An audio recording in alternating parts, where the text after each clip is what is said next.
pushes him over.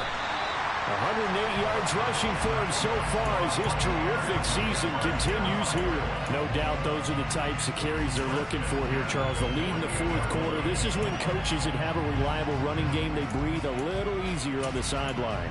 Yeah, they love the idea that they can take the air out of the football at this point of the game. That means they're really counting on that offensive line, counting on the runners, taking care of the football.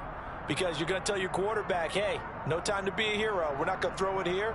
Just eat up that clock. And if you have the ball, they can't score. Back-to-back good plays have them on the move on first down.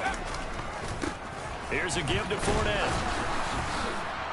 They're going to snuff this play out behind the line. We have not seen that much today. Play 3 of the drive not as successful. They go backwards after those 2 first-down gains. With his size, he's a tough man to bring down, but they do a nice job there stopping his progress and not allowing him to get back to the line of scrimmage.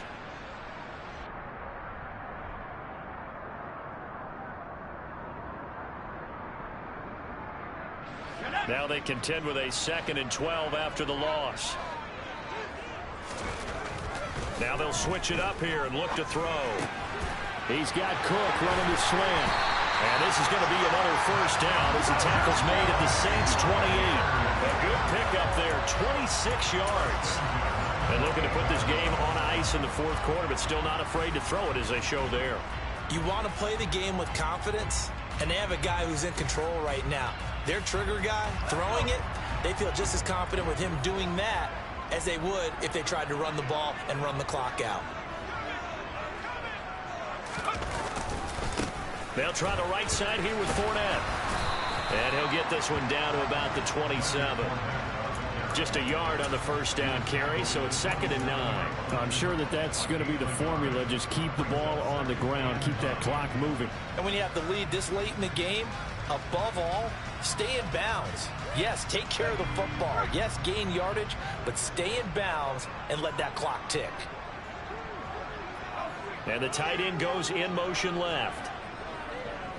They'll bring the tight end in motion right here.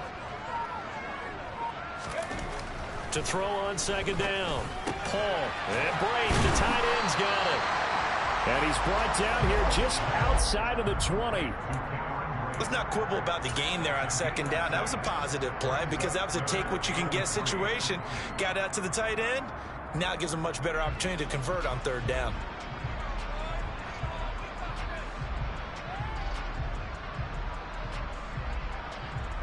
Seventh play of the drive now as they come up on a 3rd and 3.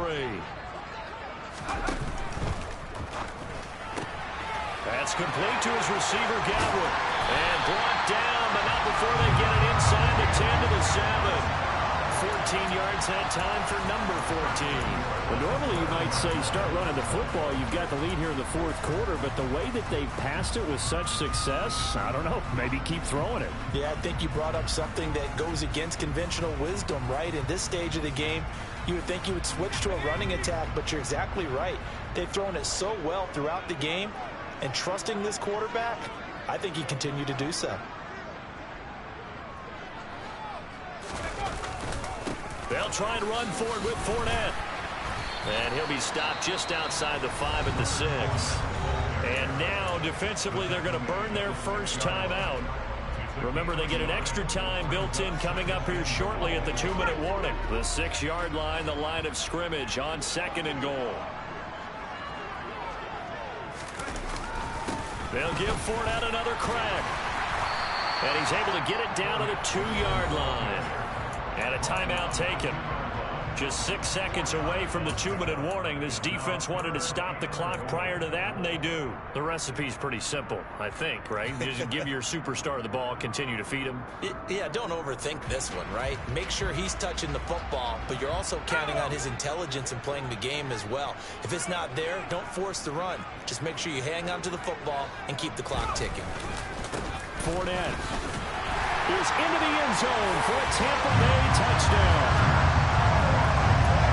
What a game it's been for him in the backfield, Charles, as he pounds it into the end zone yet again.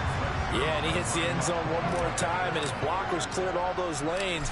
Before the snap, they called for the heavy unit, right? 3 tight ends coming on the field, and they got the job done clearing the way. connects on the extra point, and that pushes the lead up to an even 20. The Bucs ready for the kickoff, and here we go. It's in the air. From a couple yards deep, he'll bring it out of the end zone. And only able to get this to the 19, so probably should have opted for the touchback.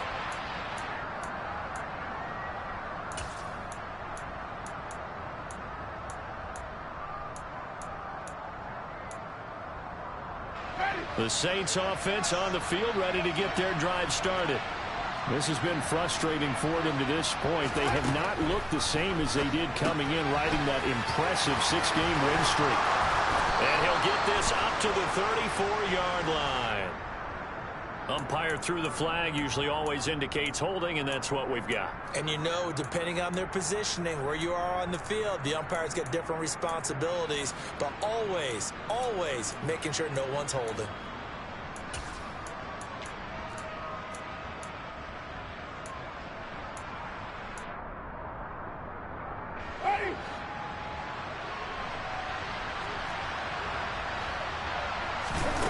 Jameis to throw it. Firing quickly here, and that's complete. Oh, he's got a little daylight. And he's going to be out up around the 45-yard line. And that one results in 35 yards.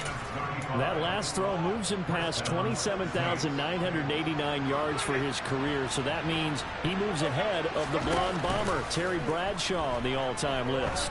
And boy, he loved to throw it downfield, didn't he? That's why he was the blonde bomber. Remember, he threw it downfield to John Stallworth and Lynn Swann.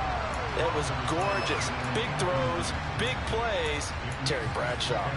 Well, I kind of got to give him credit. Another incompletion there, yes, but he's still trying to make plays outside the pocket. Yeah, he's been hemmed in for much of the game. How about him getting outside there?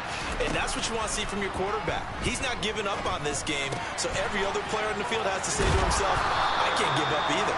And he'll be tackled on the other side of midfield at the 46-yard line. As long as you go through your proper reads and progressions, the drag route can be one of those old reliable plays because usually it's good for a good chunk of yardage, as we just saw there. And those guys like it, right? They can get the ball with a full head of steam. And Winston lost the football. Offensively lucky there, able to keep the football, but now fourth down, so they'll have to boot it away. I do think, though, they're going to look at this as a positive. One, they recovered the fumble, so they retained possession. But two, being able to punt it changes field position for them. Imagine if that turnover takes place there.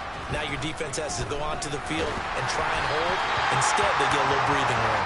Now they go for it on fourth, but this one is going to wind up incomplete. They had to go for it with such little time remaining, and the Bucs are going to take over with excellent field position to boot. Victory formation now for the Buccaneers. Down to a knee they go.